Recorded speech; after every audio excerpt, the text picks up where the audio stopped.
Hello, my name is Susie Perry. I'm the 619 coordinator in Arizona's Department of Education, and I will be presenting today with Heather Dunphy, a lead education specialist in our operations unit, who coordinates the annual performance report. Today, we are going to share the story of how we examined our data to see if the type of preschool environment makes a difference in children's outcomes. There has been abundant research on a national scale about the benefits of inclusive settings. Arizona wondered if their data would support the research that children in regular early childhood programs have higher outcomes than children in separate settings. Given this research, our question was, in Arizona, is there a relationship between LRE and children's outcomes? We used 3 years of preschool LRE data and the same 3 years of outcome scores. Altogether, 12,544 children were included in our analysis. Using the child's unique student ID available in both the LRE and outcome data sets, we were able to merge them and disaggregate by race, disability, home language, and gender.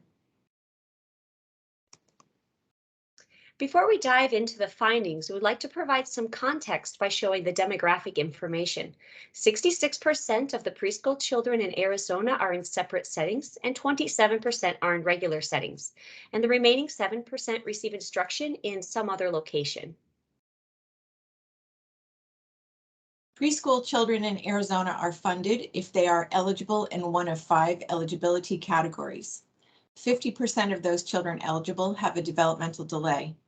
30% have a speech language impairment, and 19% have a preschool severe delay.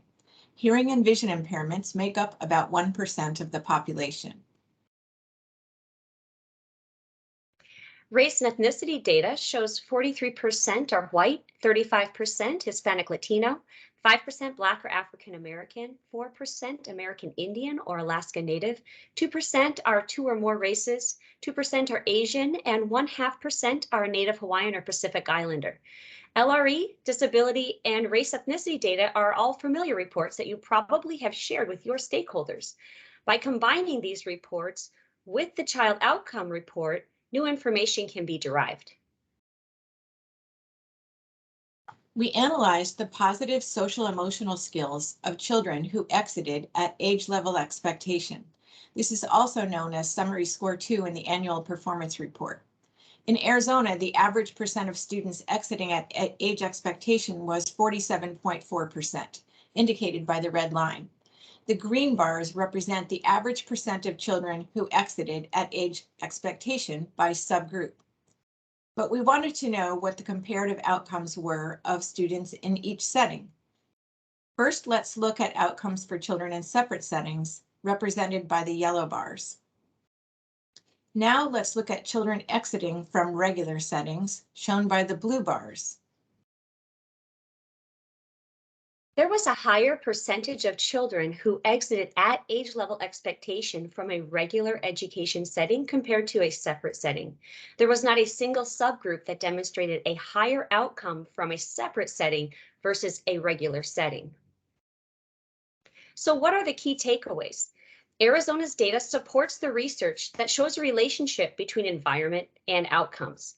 Sam Odom and colleagues have conducted extensive research on inclusive preschool environments and state that, quote, simply enrolling them in programs with typically developing peers might be insufficient to address their learning needs, end quote. He goes on to say that high quality instruction is typically needed to create high quality learning experiences in inclusive classrooms. Despite federal law and the vast research indicating the benefits of inclusion, many children do not have access to inclusive settings. By taking the time to look deeper into the data, Arizona and other states can help stakeholders gain new perspectives, challenge beliefs, and reshape attitudes regarding the critical role that environment has on preschool children's outcomes. If you have any questions, included are our references and our contact information.